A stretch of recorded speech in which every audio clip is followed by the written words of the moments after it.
Taviel speaks with you. This is episode 14, and we are at the end of June. What a month it's been. We've had smoke here in the Northeast, lots of smoke, and then lots of storms. So it's been fun outside. Yeah, not quite summer yet, but so many things to be aware of this month. Like so much going on the docket for this month. Two things that I have not seen got a lot of coverage on that are up for discussion and for awareness is, well, there's two of them that I'm going to talk about today, and that's brain health awareness and Alzheimer's awareness. So the brain, it's the command center. It's part of the central nervous system, right? You've got the brain, the spine, all of the sensory organs like the eyes, the ears, the tongue, the nose, and the biggest one, skin. Yes, you've heard me talk about the skin before. Being the biggest organ, well, it is part of the sensory organs and the central nervous system.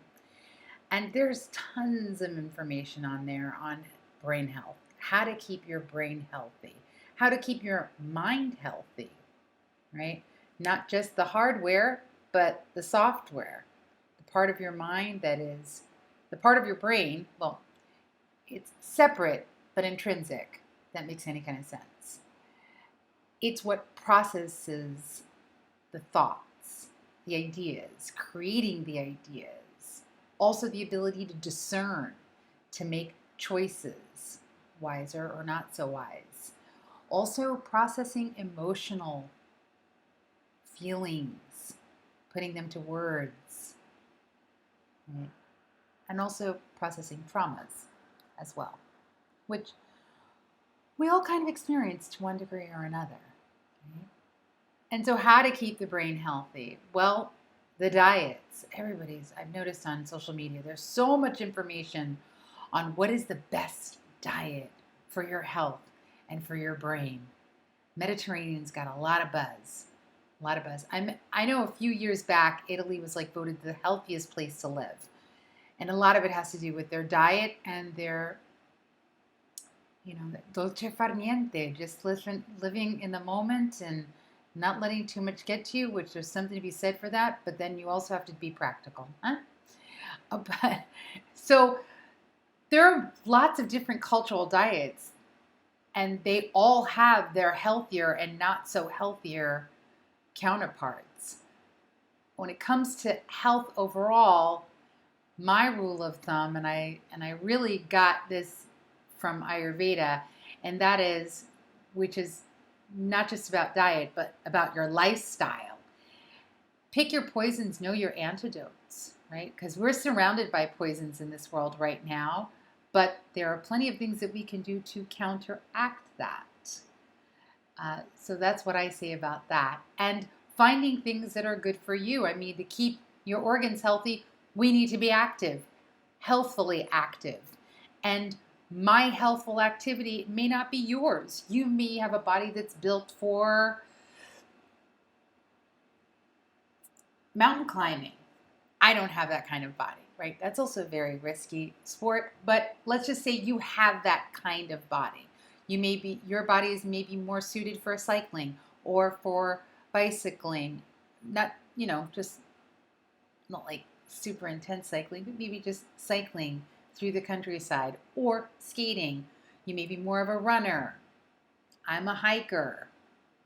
Yoga, dance, whatever it is that suits you, keeping the body moving is important for keeping the vascular system and all of the other systems, the wonderful systems in our body, endocrine system, cardiovascular, cardiopulmonary system, the digestive system. All of these organs need command from the brain, and the brain's got to be working well, and then the organs have got to be working well. Okay? For us to at least live happy, lives. Because when there's a major disease that creeps up, it affects every aspect of your life, especially Alzheimer's. So I was keen to talk about this, but reticent at the same time. Keen to talk about it because empirically speaking, me and my siblings are living through this, and me and my two sisters lived through my grandmother, my mother's mother, getting diagnosed with Alzheimer's in the 80s. And this was just at the beginning when they had coined this type of dementia, that affects the memory, but also speech and cognitive ability to put words together, not just to talk, but to put words together in a cohesive manner. Also, eventually, motor skills start to deplete, and then anger sits in for quite a few people. Of course, and wouldn't you be angry if you were losing your mental faculties and your ability to be independent? But back then, one of the biggest things that they talked about was aluminum, not using aluminum pots, pans, utensils, and don't use it for baking or anything like that in the oven. That was, I remember, one of the biggest things that they talked about. I was a teenager back then, but now there's a lot more research, right? So diet, pre-existing diseases are a contributing factor to developing Alzheimer's, like cardiac disease, all kinds of diseases. Because this is an integral system that we've got, this organism, this body. Everything relies on something else to stay healthy, right? So we're dealing with this on all fronts. But diseases can be, diabetes. That's another thing that can be a contributing factor to Alzheimer's, developing it. Also head trauma, which is interesting, I think. Now, 1% of the people that have been diagnosed have early onset, and that is considered genetic, and they believe, from what I've read online in unreputable sources, those people will develop Alzheimer's. There's also a lot of research on nutritional supplements and foods that can help with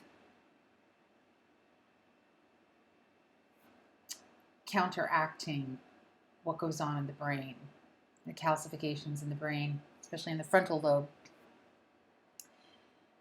And so I say there's hope, and I say that because there's so many contributing factors, not just the ones that I mentioned that are online, but also the more metaphysical aspect, in the sense of how do personal, mental, and emotional traumas affect us on the subtler levels that make themselves manifested in physical ways in the brain. The mind is a very important tool, and the brain's got to be healthy for the mind to be working well, right? So for anyone, we want to start off with being physically healthy. Pick your poisons, know your antidotes, but you just want to be healthy. And that also means that you are working on being healthy mentally and emotionally on top of the physical, so that you're a whole integrated human being. Now, like I mentioned, our mom, for me and my siblings, our mom was diagnosed in her mid-60s, which is interesting because a lot of people get diagnosed. Most people are getting diagnosed in their 60s, and that's around retirement age, where some people still stay active and are doing lots of things and getting into all of the things that they couldn't get into because they were raising children and working all the time, and then some people just stopped. And unfortunately, that's what happened with Mom. So that's another factor that they say is important. Keeping your social network alive, staying connected to people, and learning new things, right? Constantly be learning new things, keeping the motor skills and fine-tuning skills and eye-to-hand coordination, things of that nature. Keeping all of those things, movement, right? Keeping them working, enhancing on them. So Mom got diagnosed about 14, 15 years ago. And prior to that, of course, you can look back retrospectively now and go, these are all the ways that this could have turned out differently. Quite some time ago, over 20 years ago, I remember saying to Mom, hey, Mom, why don't we go get CAT scans together and MRIs and see what's going on in there? She was like, no, I don't need to do that.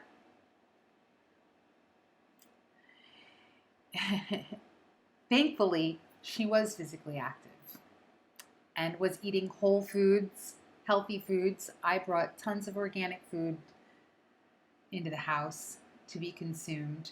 But as time went on and the children, siblings, were living our lives, even though I got to spend a lot of good time with her prior to her diagnosis, which I'm very, very happy about because she and I got to work out. We got to work out a lot of our stuff as a mother-daughter dynamic, and she became one of my closest friends. And so once that diagnosis came in, which I had anticipated, the grieving started for me. Now, what happens sometimes in familial dynamics, and even with the person that this is affecting, is that there is this level of denial, not wanting to address it, not wanting to face the elephant in the room, and that causes a lot of problems in the long run. And I'm sharing this with you because hopefully this can help you if you're going through this, or if you know someone that's going through this. If there is a diagnosis or you see the telltale signs, start addressing it with diet and all of those other things that I was telling you about, and there's more, in activity, but also within the family unit. Or if you're a couple, getting other family members involved, if you can. Because there's so much stuff that needs to be addressed before this person starts to lose their cognitive abilities. Okay, they have to be cognitive to make decisions about legal matters, their medical care, and financials. And it would be really, really helpful to you and everyone else involved to get on board. Everybody be on the same page with this. And it's sometimes hard to do when folks are in denial. And you don't know how long this person may stay with you. You don't know. I mean, with Mom, she didn't have any physical ailments, so her heart and lungs are working just fine. She's basically now on supplements, but she's fed pureed food and bedridden, can't see, cannot hold a conversation. She's on the last end. But there were so many things that happened through the years, and a lot of it could have been handled differently had she not been in denial, and that if everyone was working together on it, lots of trauma and pain could have been avoided. So if you can do that, please do. And if you're the type of person that is a caretaker, naturally, you're going to want to jump in there and dive in there. But it's very important that you take care of yourself in the process too. I remember speaking to my doctor, Dr. K, who is now retired, about the situation with my mom. And we were he worked a lot with the elder population. So he was very well versed in this disease and how it would manifest with different people and how he would see people go through the stages of the disease. And he just told me, practice the alphabet backwards, learn new languages, learn how to play an instrument, calligraphy, keep those fine motor skills and eye-hand coordination. You're already meditating, keep that up. You've already got a good diet, keep that up. You're already exercised, keep that up. You already know about food and all that stuff and supplements and homeopathy and herbs, keep all of that up. And I do the alphabet backwards, which is a lot of fun. And I started studying 3 languages in addition to the 2 that I already know. One better than the other. But he and I were talking about the nature of what happens. And I said to him, I see her like walking through a maze, mom that is, and there's these high hedges, and that at moments there's a clarity of what path she's going to take and that she recognizes other people, and then all of a sudden this dense fog would set in, and then fear would set in. I mean, it would for you too, right? Fear would set in because it was like, well, I don't know where I'm going and I don't know who's walking towards me and this is all very scary and I'm going to get a little anxious and maybe irritable because I'm losing control of my life and my body. You know, I'm just thinking that this is what's going on inside of them. And he said, you should write that down while I'm sharing it with you. And then the fog would lift and then there would be this reconnoitering, like, okay, I kind of know where I am and I know who you are, although it's going to take me a minute to remember what your name is and what your relationship is to me. And I can say that thankfully, because I had done the work around the grieving with her, when I would see her going through these things, something else would kick in. And partially, I think it was all the years that I worked with people who were injured and ill. But I also think it was because of this process of grief that had been done and her and I settling our differences. And what would come forward was compassion and empathy. You know, like putting myself in her shoes. Like, this is what I can imagine feeling like if I were her. You know? And if you are helping these people, it would be very helpful for you to make sure that you have support, that you have someone to process this with, and that you process this away from them, so that when you are present with them, it's all about them. It's not about you and whatever pain you're experiencing or confusion. It's about them, because that's what they need. They need you to be fully present because they are not, and that is the very least thing you can do for a loved one, is to be present when you are with them, you know, and have a level of compassion and not be thinking, oh my God, they don't remember me. No, they don't remember me. And I knew this was going to happen. And now I can be there for them because I can sense that she's scared. And I just want to make her feel safe. And this is work. And this is a long goodbye. This is a long goodbye. The drugs that they've come up with only prolong the inevitable.